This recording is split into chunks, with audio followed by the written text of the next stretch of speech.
तो सांग मैंने देखिपे आम आमर साम्सर जो रही आमर ऑफिशियल वेबसाइट से आम विजिट करूँ। तो आप देखिपे तो सही वेबसाइट रे आम विजिट करूँ।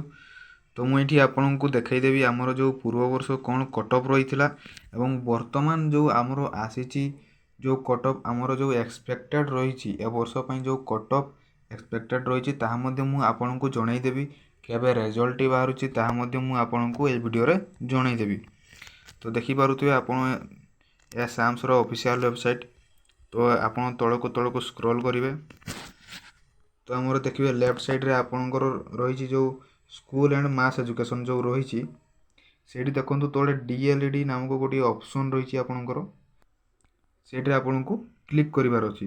तो सहीटे जिते आप क्लिक करेंगे तो आपन को किसी यही इंटरफेस देखा मिल यही इंटरफेस देखा मिल।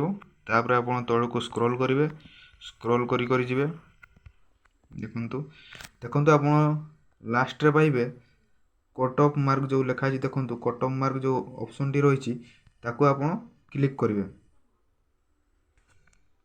क्लिक कर सारा पर एटी आपन किसी जिनस आपन को एकाडेमिक फिलअप करने को पड़ो।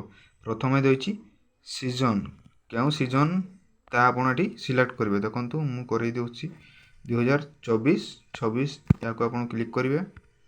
कोटा आपणकर रही स्टेट स्ट्रीम आपणकर जदि आर्ट्स थी ताले आर्ट्स करेंगे ना आपणकर जदि साइंस थी ताले साइंस करेंगे। मुझे साइंस कर देखई दूसरी सिलेक्शन टाइप होची हमरो फास्ट सिलेक्शन। तापर शो रे क्लिक करेंगे। देखंतु हमरो जो रही पूर्व वर्ष जो कटअप रही आपणकर आसी जाइए। हमरो यूआर कैटेगरी रे देखंतु 43 रही एससी रो 31 एसटी रो 24 एससीबीसी रो 41 एवं यह अन्य कैटेगरी गुडे रही। तो सांग मैंने ए वर्ष टी कटअप अधिक जीवो तो ता विषय भी मुझे आपन को डिटेल आलोचना करी केते कि कटअप जीवो। तो चलतु जानिबा ए वर्ष आपणकर कटअप कौन रही एवं एग्जाम रो रिजल्ट टी आपणकर केबे बाहरुची। तो सांग मैंने वर्तमान आम जानिबा आमर एई वर्षर जो सिटी परीक्षार जो कटअप रही ताहा कौन एक्सपेक्टेड करा जायछि। तो आम एठे आर्ट्स एवं साइंस रो कटअप बाहर करवा।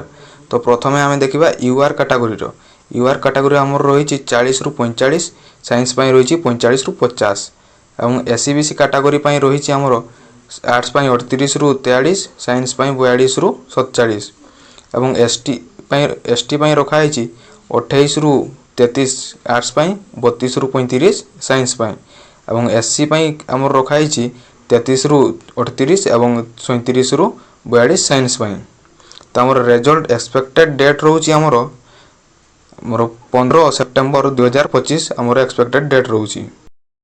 तो सांग मैंने देखिपे यह ए वर्षर एक्सपेक्टेड कटअप कौन कौन रही। तो आपन जदि 50 रु उपरे मार्क रखी दउछंती तो आपन निश्चित भाव में निज जिले में एक सीट पाई परिबे। तो सांग मैंने यह थिला ए वर्षर कटअप रो डिटेल एवं रिजल्ट। तो आप जानते 15 सेप्टेम्बर भितर ही बाहर रिजल्ट 15 सेप्टेम्बर भितर ही आपंकर रिजल्ट बाहरी जीवो। तो रिजल्ट बाहरी सारा पर आप केमिति कौन निजर रिजल्ट देखिए एवं तापर कौन कौन स्टेप नेबे कौन स्टेप आपन करने को पड़ो एडमिशन होगापी से सब विषय आपन को मु वीडियो जगाई देवी यही चैनल माध्यम आप सब वीडियो पाई परिबे। तो सांग मैंने चैनल टी सब्सक्राइब कर दिंतु एवं बेल नोटिफिकेशन टी ऑन कर दिंतु जहाँद्वारा वीडियो आसिले आप सर्वप्रथम देखिपारे।